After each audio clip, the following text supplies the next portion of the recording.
Hey. What's up? What's Hey. up, everyone? Welcome to our BWIBAAD 2025 kickoff live stream. I am your host, Jarrell Bobby Brown, and I am joined by the founder and CEO of BWIBAAD.org, Miss Kelly Baird. How are you doing today? I'm doing really well, Bobby. How are you? I'm doing pretty good. I'm excited and looking forward to this conversation. I've been having some amazing conversations with several of the ladies that will be presenting, and it's nice to talk to you, the one who brought all this together. Thank you. Thank you so much for interviewing the ladies. Yes. I've seen some of them that you posted already. They are phenomenal. It's the conversations have been amazing. I still have one more to post from this week that I did, and even after we got done recording, we still had more conversation. It was amazing. All right, before we get into our conversation, I want to let you guys know that the BWIBAAD conference will be on February 21st and 22nd in Orlando, Florida. You can go to BWIBAAD, that's BWIBAAD.org, to register for the conference. You can join in person or virtually, and also use code BobbyJarrell40 off for 40% off the cost of registration. There will be a ton of amazing Black women who will be presenting at this conference, and I promise y'all don't want to miss it. It's going to be amazing. All right, so I wanted to start off just by getting to know you a little bit. I know we've interacted on social media for a while now, and I definitely appreciate all the support that you've given and shown me over the last couple of months. And so it's like when you reached out and asked me to be the ambassador, I was like, absolutely, because I think my thing is it's all about supporting each other. So it's like, however I can help with what I do by supporting you guys, I'm all for it. So thank you for reaching out and having me to be the ambassador. Oh, I love what you do. I love what you do. I've seen your work and just on TikTok, just super funny. You're very passionate, and you got a lot of projects. Yes. You're very interesting. really. I really like the theater work that you're doing. Yes. And honestly, like this year has started off, it's like, you know how when you kind of pray for things and it doesn't happen when you think it's going to happen, and it's like, I feel like when you're being, diligent and, doing what you're supposed to do, you'll get rewarded in that way. I don't know if you're a spiritual person or not, but I'm a very spiritual person. So it's like everything that I've, been doing, all the work that I've been putting in, I'm starting to see it now at the beginning. And it's very at the start of this year. It's just been amazing. So it's like this alone has been an amazing opportunity. So I'm thankful because it gives me the opportunity to network and get to know so many people, especially within the field. And I know we'll talk about it a little bit more in our conversation, but like I'm all about supporting Black women. So like for me, I'm just talking around, forgive me. But I'll say this, I've been in the field of ABA since 2012. And when I started in the field, I was at a clinic and there were 4 Black females. There was Isoken, Kanisha, Tanisha, and Destiny. And so when I started, I'm like, oh, these 4 Black women, some of them got a master's degree, one finishing her master's, going to get a PhD, another one finishing up her master's. And it's just like, as a Black man, I'm like, looking at them 4 women, it made me want to do better for myself. So it's like, I thank them because that was the start of me saying, okay, I need to get my stuff together. Yeah, I love that. I love that you're giving flowers to those 4 women. Yes, absolutely. So how long have you been in the field of ABA? Well, I would say I have been in the field of mental illness, supporting individuals with developmental disabilities for over 10 years. Okay. I've been a behavior analyst for really like a few years. Okay. But I've been in the field for quite a while. Mm-hmm. And I started off in direct support. I was a direct support professional in residential homes with adults. And that's my jam. I love adults. But when working with those adults, there were also behavior support plans. And that's where I came into contact with ABA. So I've always been intrigued about that. And then I ended up going to school for it and became a behavior analyst. Mm-hmm. I've also learned that I really like supporting clinicians because I've started off doing the frontline work. I have different perspectives. I also have a kiddo that has autism, non-vocal, and I was a recipient of ABA services and also providing those services as well, it gives a different perspective. Nice. So, like, actually, one of the conversations I had, I think it was with Miss Olivia, who will be presenting. Yes, Miss Olivia Hurd. So, Yes. she's actually doing her presentation is on empowering change, the dismantle of ABA and residential services. And Yes. so, like, during that conversation, it was very enlightening for me because what she's kind of focusing on is like later years. So, like, when their individuals are older, dealing with dementia and other health issues, how can we apply ABA to those settings? So it was, for me, I kind of got into the field because I worked at a residential facility years ago, didn't know anything about ABA. And so my mindset was there has to be something that we can do at an earlier age to help prepare these individuals for when they are living in a residential facility, whether they be like in their 20s, 30s, 40s. And I never thought about 50s, 60s, 70s, 80s. Yes. Because, like, the babies that we work with right now, 3, 5, 7, 10 years old, it's kind of my mindset has always been, okay, I want to prepare them for school, I want to prepare them for the work world, but it's like I never thought that far into the future. So I'm definitely looking forward to Olivia's presentation, because I think that it'll be very eye-opening, because there are so many people out there that are of age that no one's providing any kind of treatment for them. Mm-hmm. No, I agree. I agree with you, and I am looking forward to Olivia's presentation on that. I think that the thing is, in our field, majority of behavior analysts work with the autism population, Yes. and specifically children. Well, kids are only kids for what, like 18 years, Right. and then you got the rest of your life Right. afterwards. So it's very important. It's a very important population to support, the adults, because people that need those levels of support, some people need it a lifetime, and that's way more than 18 years. Right. So working with that population, I also realized that it's very important to disseminate that work in the scope for that population. So if anybody is interested in working in the field, think about the adults too. Please open it up to working with adults. Adults need the services too. Absolutely. I think because I've been in the field since 2012, and so over the years, the way I guess, soak up the ABA information is trying to apply it to my everyday life. So it's like, it's small things, and I'm like, oh, that's this and that's this. And so I've always been like passionate about ways to apply ABA outside of just dealing with individuals with autism. So, like, for me, I did life coaching course certification. My timeline is so messed up. I think maybe 2 years ago. I don't know. But the reason for doing the life coaching course is because I dealt with a lot of people, just everyday relatives, cousins, aunts, even my mom, with things on like, okay, how do we reduce this behavior, whether it be smoking, drinking too much, whatever it is. And so I wanted to do life coaching and apply ABA principles to that, to teach everyday people how can they make significant, meaningful changes to their own behaviors. And so for the last year, I kind of did like an impromptu experiment on myself. So the end of 2023, I went to Jamaica and I had a blast. I was on the stage cutting up, doing foolishness, had a great time. And I remember talking to my therapist about it, and she was like, well, why do you feel so confident away from home and being able to get on stage and be who you are?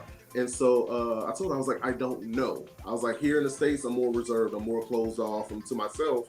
And so she was like, well, what's the worst that could happen if you were to do the same things you did here? I was like, nothing really. And so she was like, well, think about it. Anytime you're in a situation where you want to talk to somebody, you want to get up and make a fool of yourself, you want to have fun, you want to go out and do things, ask yourself, what's the worst that could happen?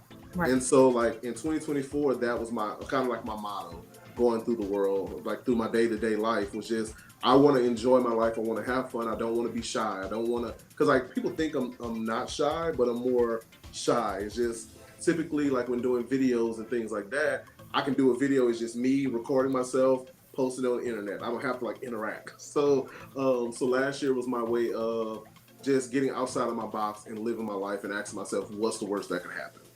And last year was an amazing year for me.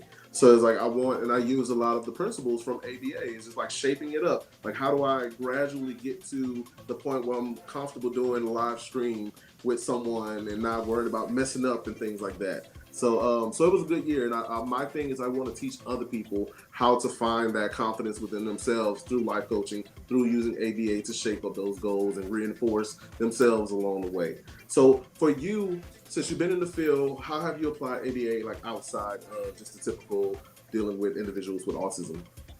Oh wow, it's a good question. Right now, I'm in the OBM space and creating spaces for people to have opportunities to utilize platforms to amplify their voices, to improve the trajectory of their careers. Mm-hmm.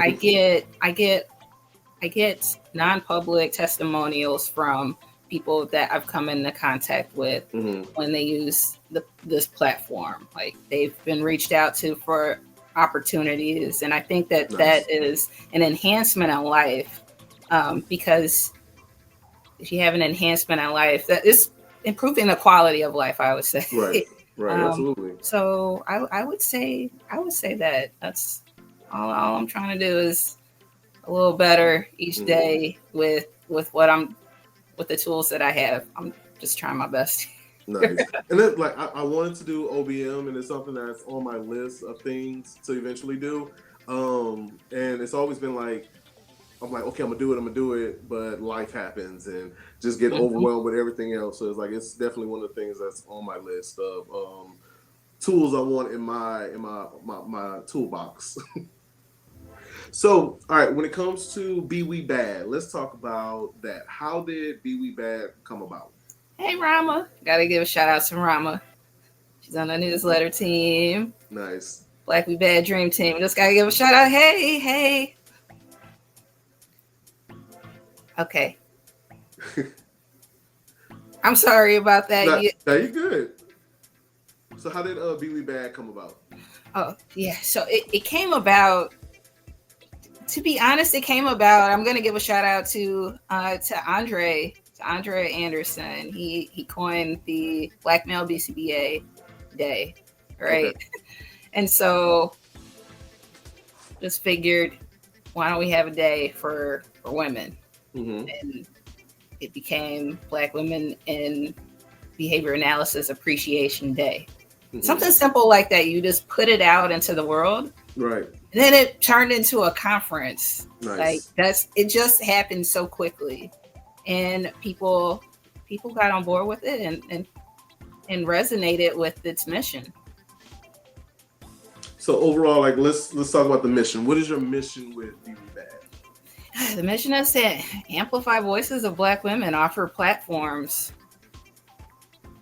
Nice. For them to speak on. It's a conference space. I think what's unique about it is that we have different modalities to highlight women in the field. We have our newsletter, we have the conference space, we have panels throughout the year, we have the social media. I think all of that is fairly new. These different methods of keeping us engaged and showing that we're here, that we're visible. And I think that visibility really matters. I've always been big on that component, the visibility part. Right.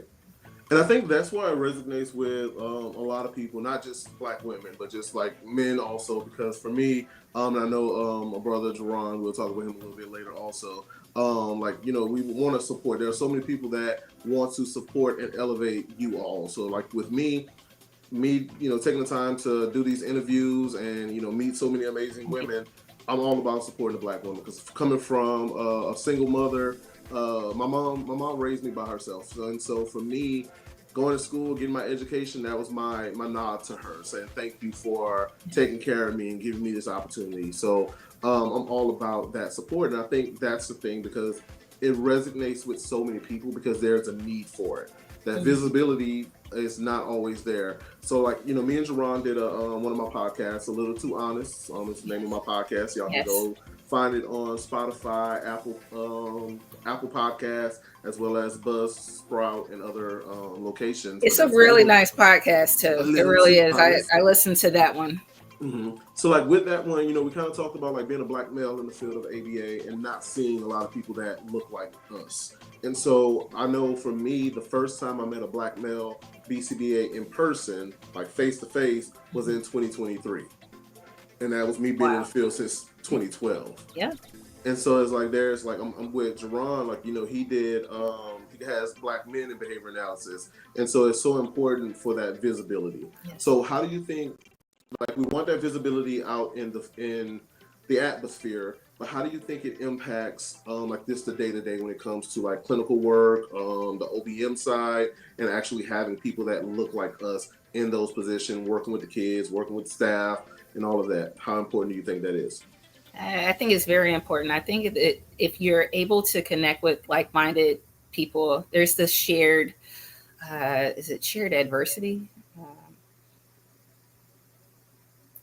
Where it's like, like I know what you mean. Yeah, if you have these shared experiences, you can connect with those people and support each other and have this community of support. Because collectively, when we're together and supportive, we can network, we can offer tools, and it's just more genuine as well. And absolutely, when you have that support, again, that enhances the quality of your life. When your life, and as a clinician, when your quality of life is good, then you can offer the optimal services that you can provide to your customers, and also that culturally responsive, compassionate, being able to connect with your clients is important as well. So then you can have the best treatment outcome. Right. And like with that, I know I talked with Ms. Danica Moyes, and so her presentation is going to be on increasing Black excellence within research. And so if y'all haven't checked out the interview with Ms. Danica and with Ms. Jareen, you can go to my YouTube channel, The Bobby Jarrell, TheBobbyJarrell, and check out those interviews. But with with Dr. Moyes, one of the things that she said that was like so beautiful to me was whenever she's doing any type of research, she's always having like an intern or a student or someone assisting so that they can be able to like put their name on research and start that. And I think that alone is that motivation that a lot of us kind of need. We kind of, we always, like for me, I've always been the type to kind of wait in the cut, waiting for somebody to come over and be like, hey, come do this. But I learned to kind of be more independent and outgoing and say, I'm going to do my own thing. And as you do your own thing, we still need that support and that visibility from other people. So it's like, again, I'm going to keep saying it over and over. Thank you for what you're doing, because there are so many people that have never worked with a black female or male BCBA. And to know that there are people like you and a lot of these presenters that will be at the conference, it's kind of, it's heartwarming to know that there is hope in a sense. Yeah, I agree with you. When I was in school, luckily I ran into it was a black instructor, and she told me that I have a presence. You just don't know the words that you send to people, how it can truly manifest and do something. Yes. I kept those words with me. She said that I have a presence, and I probably haven't heard those words before. And also, I don't think if she wasn't one of the instructors there, I probably would have left the program. I don't know. Right. It was just very inspiring. Right. So those moments, having people that you can truly connect with, and those seeds that you plant in people are very important. And I take that with me. Any good thing that I take from any place that I go, I take it with me and try to incorporate that wherever I go to. Nice. Like for me, I think growing up in the field, not having any black female or male supervisors I wanted to be that representation. And so even now, like when I have interns, I always tell my interns that, like, if you're going to go out into the world and become a BCBA and do whatever you want to do with your certification, I want to make sure that you are putting your best foot forward, that you're learning as much as you can and giving your 110%, because I don't want you to go somewhere and be like, oh, do you know Jarrell, the BCBA? He was my supervisor. But if you out there in the world and Right.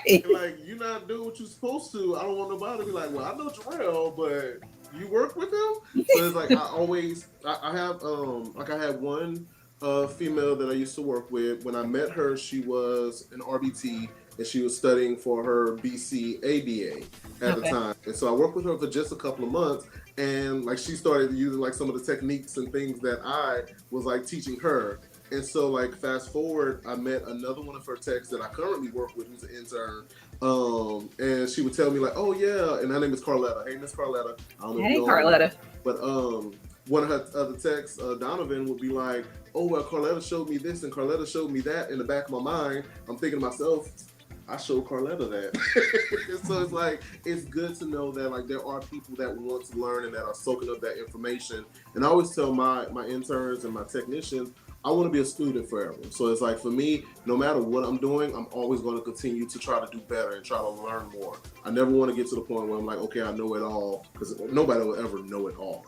Right. And so, but yeah, I think that with this conference, you kind of created all of it. So like, and I don't want you, let me see, you might not want to answer this question because I don't want you to play favorites or anything like that. But are there any particular topics from the conference coming up on February 21st in Orlando, Florida, that you're kind of looking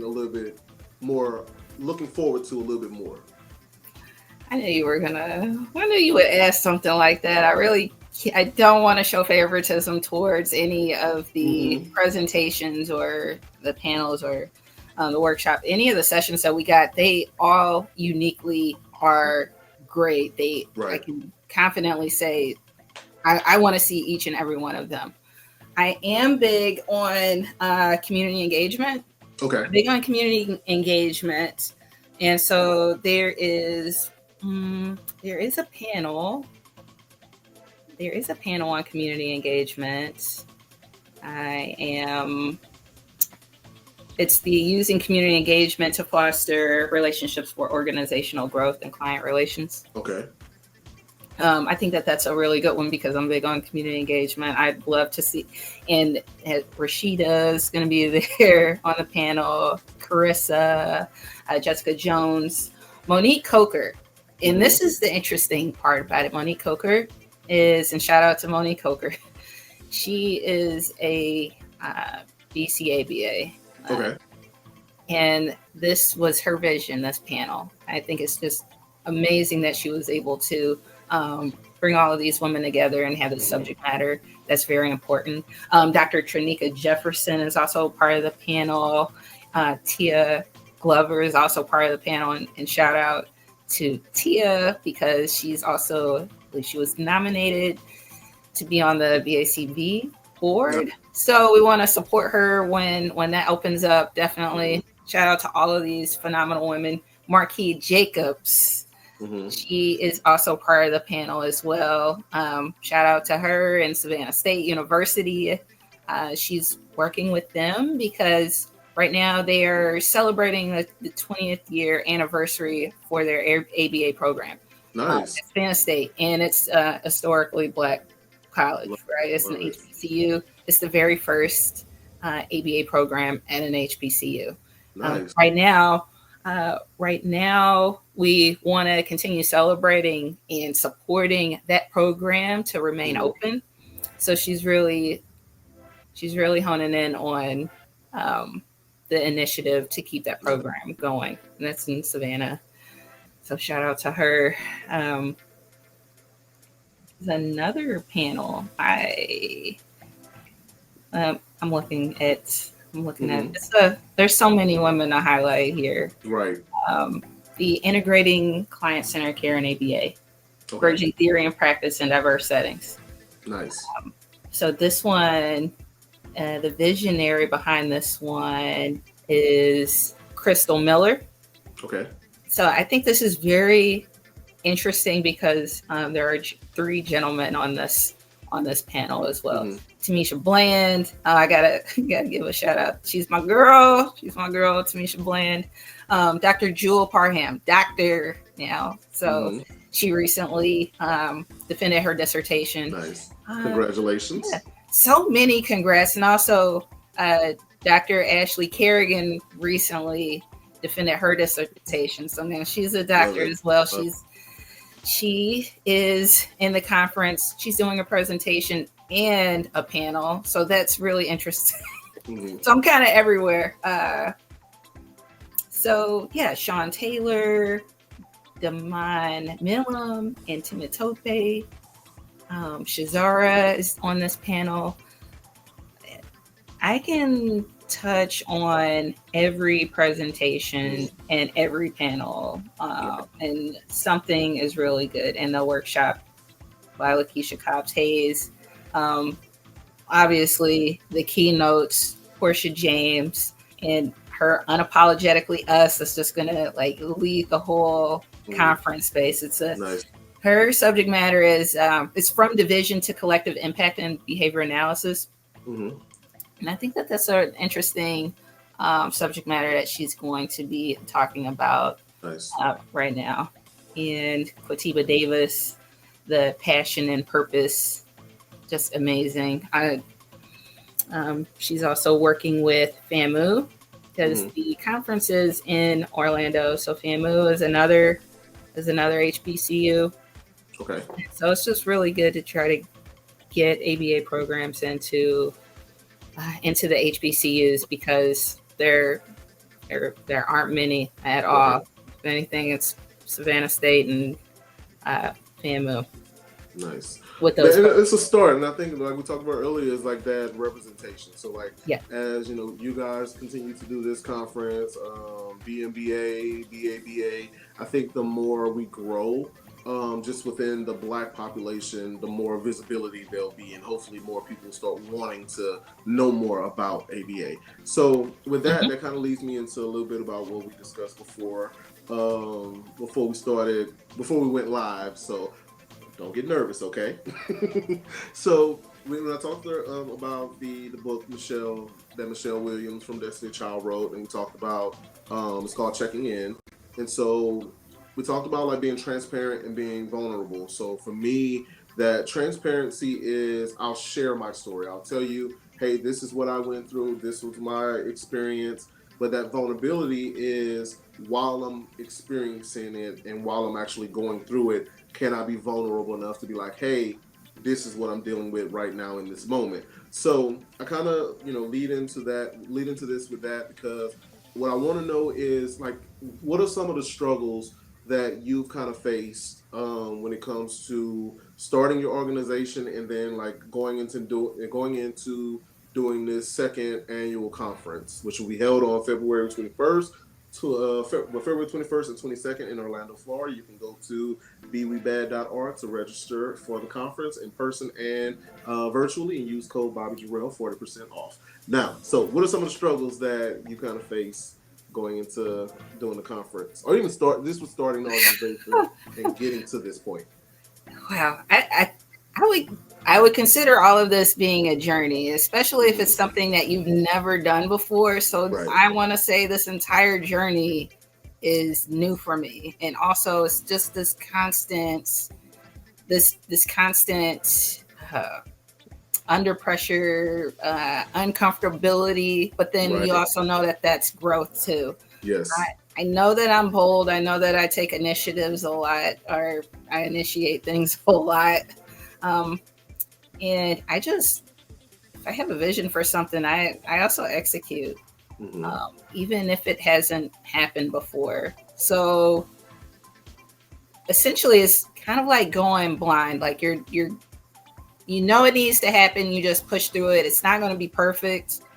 So accepting the imperfections of things, I would say that would be a challenge right there. That I work on every day, just telling myself, okay, you need to do this, you need to do that. It won't be perfect, but if you don't do it, where are you going to be? And I also think that at the end of the day, um, at the end of the day, you really want to just say, okay, at least I tried. At least I tried, because life is too short.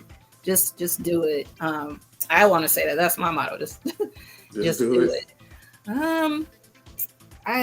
I want to say that it's a huge difference with getting women to do this conference space from virtual to in person. I think that this is a huge transition. I think getting all of the women in the ABA community to see the vision of BWIBAAD, I would say that was something as well, because obviously when you have a vision and no one else sees it, you have to work at it until other people can see it. And then it doesn't really manifest until it happens. So I knew with the virtual conference, I knew that if we have the conference, everyone will see, wow, this is amazing. So leading up to that point, then having the conference, it supported professionals that may have not had those opportunities beforehand and have the platform to speak on. Some of these women, I'm not going to say it's because of BWIBAAD, but having a platform, again, with these non-public testimonials, when you have these opportunities, other people see you. And then there's more speaking engagement opportunities. There's more opportunities to network and support the collective endeavor of just enhancing the inclusivity and inclusiveness of ABA in the field, grow our numbers, because if you ask professionals 5 years ago, have they ran into contact with somebody that looks like them? Because I'm just going to throw out there, where Black behavior analysts make up around 5% of the population. So 5 years ago, you ask people, just like you said, you didn't run into someone like another Black male gentleman until 2020, like a couple years ago. 2023. Yeah. And you hear this all the time, people being in the field for a decade, not seeing someone that looks like them. So I think, I would say putting the vision into fruition. Once it happens, then people see it. But getting there is the challenging part right there. And it's this, you have to just continuously tell yourself, okay, just keep doing it, even though other people don't see it. I'm going to say that's the big thing right there. When you have a vision, getting to that, making it a fruition. Because I think, like, for me, when I did my stage play, which is The Soldier's Wife, y'all can go to YouTube and find it, BWIBAAD, The Soldier's Wife stage play. That was something an idea that started in my head. It was like, oh, I want to write this script. And though from there, like creating the characters, creating the lines, and then having a full completed script. So it's like, now how do I bring these people on this page and actually bring them to life? And like saying, this character is this person, this person, this person. And then from there is like creating a set. And all of that, it went, for me, it was literally the next day after I did my stage play that it all hit me. Like, oh, I finally did it. It was a 3-year journey of getting it done. But once I finally did it, it was like, wow, I actually did it. And so a lot of times when we have like a vision and we have a dream for something, I always have to remind myself that it's my vision.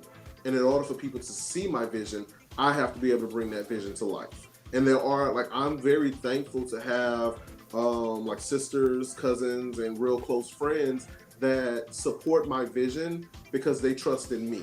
They don't need to see the vision in order to support. And I think like what you're doing and what we know what BWIBAAD is right now in this moment, but there are so many people, and I just meeting you and getting the opportunity to interact with you over the last couple of months is like, I can see what the vision will be. Because like this is what it is right now, and it's only going to continue to grow and develop into so much more. And so it's like, I'm thankful, and I hope that you're proud of yourself for pushing through and following through with your vision and with your dream, because I can attest to it being hard, especially when you're putting things out and like people aren't supporting, But again, when it's your vision, like I said earlier when we started, this year alone, there's so many things that are coming my way that I'm so thankful for, that in the past I didn't feel seen, I didn't feel heard, I didn't feel appreciated, but it's like I feel it now. And it's because I didn't give up and that I continue to push forward. And so it's like the whole purpose of talking about that vulnerability and that transparency, what you're doing is going to motivate so many people to take that step and say, okay, let me take a leap of faith. I may fall, I may get scared, I may stumble, but I can still do it. So it's like I hope that you take pride in knowing that you're going to motivate so many people to do so much. Oh, I truly appreciate that. Like, if you think about it, like in a sense like that, like right now, there's Baba, there's Jerron with Black Men in Behavior Analysis, and now there's BWIBAAD. So it's like y'all are the start of a foundation that will hopefully continue to live on forever and ever as we continue to grow and develop the field, and especially like within the Black community. Again, like did you have any type of organization like this when you were coming up in the field? Right. Like, it wasn't there. It was like you're creating the change. Like I say, be the change you want to see. You have created that change. And so like I want you to make sure that you are proud of yourself for what you're doing, regardless of the struggles. Yeah. No, I definitely agree with you on that. And I can't really move forward unless I also bring up BWIBAAD. And I want to give a shout out to BWIBAAD. That's Black in Behavior Analysis. It's a Facebook group that that I entered some years back. And shout out to Kat Jackson. Again, I gotta always give her flowers. That was a space where Black professionals in ABA are able to connect and just be transparent there. That was a space where I was able to connect with a lot of people, a lot of like-minded people.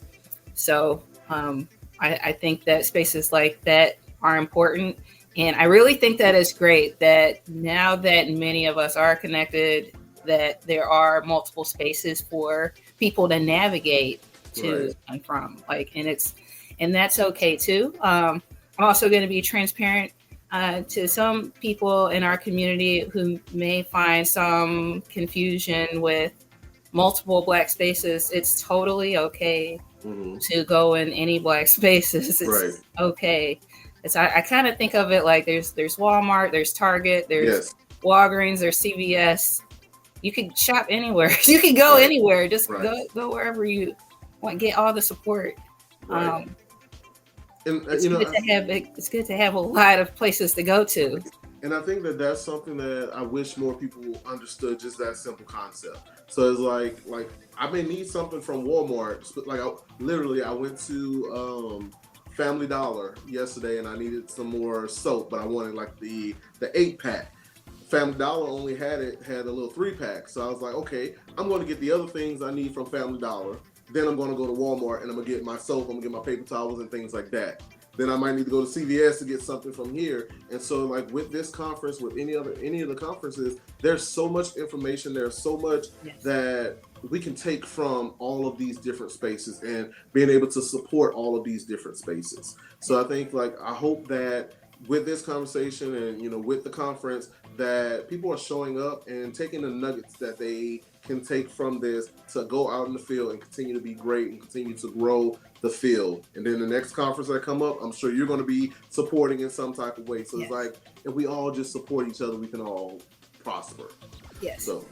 And shout out to Portia James. Her keynote is actually going to be touching on this pretty heavily about supporting Black spaces. Nice. It's going to be a really good one.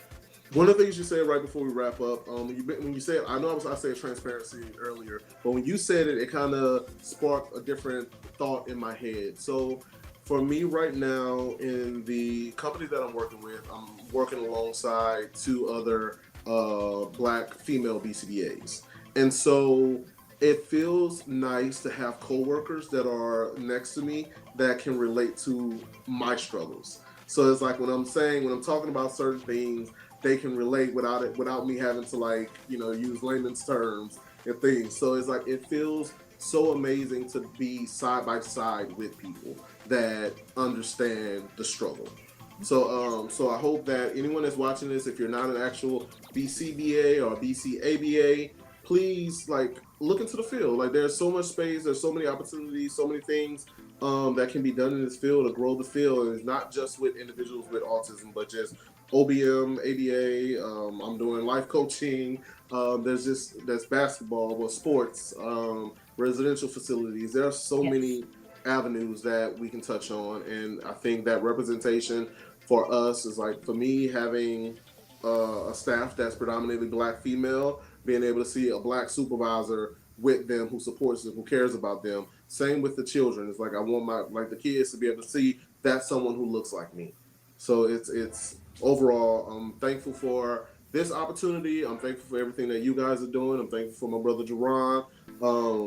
So before we wrap up, do you want to talk about the panel that Jerron is working on coming up? Oh, sure. Oh, the panel that you're on. Oh, and shout out to Jerron Trotman. Yes, that he is my, I say, co-conspirator partner for sure.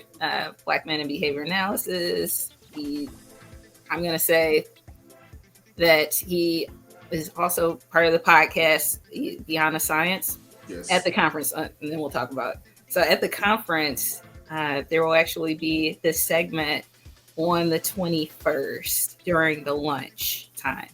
And it's going to be the segment. It's going to have, it's like a roundtable discussion.